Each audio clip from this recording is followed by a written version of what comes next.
Shri Bhuvi properties private limited వారి 7 hills future city ఇప్పుడు మన సాగర్ హైవేలో నమ్మకానికి అమ్మలాంటిది మన భూవి ప్రాపర్టీస్. నమస్తే. ఈ నెల 8వ తారీఖు కేంద్ర సహాయక మంత్రి హోంశాఖ సహాయక మంత్రి బండి సంజయ్ కుమారుడు సాయి భగీరథ్ మీద ఫోక్సో చట్టం కింద పేట్ బషీరాబాద్ పోలీస్ స్టేషన్లో కేసు నమోదైన విషయం అందరికీ తెలిసిన విషయమే.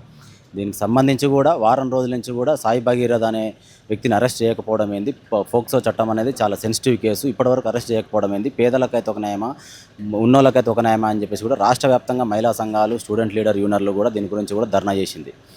అయితే సీఎం రేవంత్ రెడ్డి కూడా ఇదే విషయంలో ఏమైందని చెప్పేసి కొత్తగా ఏర్పాటైనటువంటి సివి ఆనంద్ను కూడా ఇంతవరకు ఏమైంది, సాయి భగీరథ్ని ఎందుకు అరెస్ట్ చేయలేదు అని చెప్పేసి ఆయన మీద కూడా సీఎం రేవంత్ రెడ్డి అడగడం జరిగింది. సివి ఆనంద్ దీనికి సంబంధించి కూడా ఈ నెల 10వ తారీఖు పీఎం మోడీ గారి పర్యటన ఉండడం వల్ల ఆయన సభలో మేము బందోబస్తు ఏర్పాటు చేసాం, దానివల్ల మేము కొంచెము డిలే చేయాల్సిన అవసరం వచ్చిందని చెప్పేసి కూడా సివి ఆనంద్ దీనికి సంబంధించి కూడా మాట్లాడడం జరిగింది. అయితే ఏదైతే పెద్ద ఎత్తున కూడా రాష్ట్ర వ్యాప్తంగా దీనికి సంబంధించి మహిళా సంఘాలు సీరియస్గా తీసుకొని రాస్తారోకోలు నిరసనలు తెలియజేస్తున్నాయో, అదే పేదవాళ్ళు అయితే 24 గంటలు అరెస్ట్ చేసి జైలుకు పంపేవారు కదా, ఒక కేంద్ర మంత్రి కొడుకు అవ్వడం వల్లనే ఇంత డిలే చేస్తున్నారు అని చెప్పేసి కూడా వినపడుతుంది.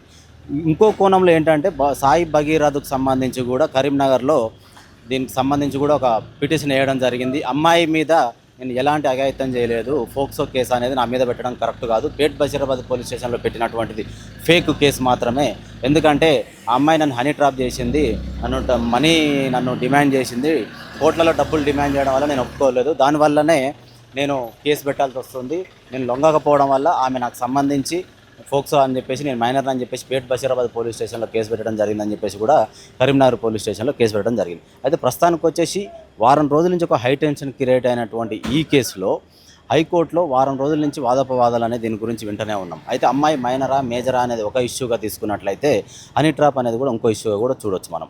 ఏదేమైనప్పటికీ హైకోర్టు నుంచి కూడా ఈమె మైనర్ అని చెప్పేసి తేల్చడం జరిగింది. ఎలాగైనా సరే అతను లొంగిపోవాలని చెప్పేసి కూడా నిర్ధారణ తీసుకొచ్చింది హైకోర్టు. ప్రస్తుతం అయితే మనము బండి సంజయ్ ఇంటి దగ్గర ఉన్నాము, మెయిన్ ఎంట్రన్స్ దగ్గర ఉన్నాం. దీనికి సంబంధించి కూడా చూసుకోవచ్చు మనము మైత్రి రెసిడెన్సీలో బండి సంజయ్కి సంబంధించి వాళ్ళ ఇంట్లో కూడా సోదాలు అనేది నిర్వహిస్తూనే ఉన్నారు పోలీసులు. అయితే ఈరోజు మ్యాక్సిమం 4 బృందాలుగా ఏర్పడి ఢిల్లీ కావచ్చు, కరీంనగర్ కావచ్చు, హైదరాబాదు ఈ 3 ప్రాంతాల్లో 4 బృందాలుగా ఏర్పడి పోలీసులు వారు అనేవి వాళ్ళని భగీరథని పట్టుకునే ప్రయత్నాలు అయితే చేస్తూ ఉన్నారు. అయితే ముఖ్యంగా ఏంటంటే ఈ రోజు నైట్ వరకు భగీరథ లొంగిపోయే అవకాశం ఉందనేది కూడా ఒక మాటగా మనకు వినబడుతూ ఉంది. ముఖ్యమంత్రి కూడా దీని గురించి స్పందిస్తూ నిన్న ఒక మీటింగ్లో, ఒక ప్రెస్ మీటింగ్లో ముఖ్యమంత్రి స్పందిస్తూ దగ్గరుండి తండ్రి ఏదైతే హోంశాఖ సహాయక మంత్రి బండి సంజయ్ ఉన్నాడో దగ్గరుండి ఆయన కొడుకుని ఆయననే అప్పచెప్తే ఇంకా బాగుంటుండేది, ఆయనకు విలువలు అనేవి పెరుగుతూ ఉండేది, సంఘంలో ఆయన కొంచెం గౌరవం అనేది ఉంటుండే, ఆయన కొడుకే ఇలా పరారిలో ఉన్నాడు, అప్స్కాన్లో ఉన్నాడు అనేది కరెక్ట్ కాదు అని చెప్పేసి కూడా ముఖ్యమంత్రి రేవంత్ రెడ్డి గారు దీనికి సంబంధించి మాట్లాడడం జరుగుతుంది. ప్రస్తుతం అయితే మనం బండి సంజయ్ ఇంటి దగ్గరే ఉన్నాము. ఆల్రెడీ లోపల పోలీసు బలగాలు అనేవి మోహరింపుగా ఉన్నాయి. ఉదయం నుంచి కూడా సోదాలు అనేవి కంటిన్యూగా నిర్వహిస్తూనే ఉన్నారు. ఏదేమైనప్పటికీ పోలీస్ డిపార్ట్మెంట్ వారు హైకోర్టు ఇచ్చిన ఆదేశాల మేరకు సాయి భగీరథకు లుకౌట్ నోటీసులు అనేది ఇవ్వడం జరిగింది. దీనికి సంబంధించి కూడా తెలంగాణ రాష్ట్రం నుంచి డీజీపీ గారు చాలా సీరియస్గా తీసుకోవడం, ముఖ్యమంత్రి నుంచి కూడా సీరియస్ వాళ్ళకు పోలీస్ డిపార్ట్మెంట్ మీద కూడా సీరియస్గా వాళ్ళకు ఇవ్వడం అనేది జరిగింది. దీనివల్ల 4 బృందాలు ఏర్పడినటువంటి ఈ పోలీస్ డిపార్ట్మెంట్ వాళ్ళు ఖచ్చితంగా సాయి భగీరథని అరెస్ట్ చేసే అవకాశంగా కనబడుతుంది. ఇంకో విధంగా అయితే ఖచ్చితంగా ఈరోజు అర్ధరాత్రి వరకు సాయి భగీరథ పేట్ బషీరాబాద్ పోలీస్ స్టేషన్లో లొంగే అవకాశాలు ఉంటాయని కూడా మనకు వినబడుతుంది.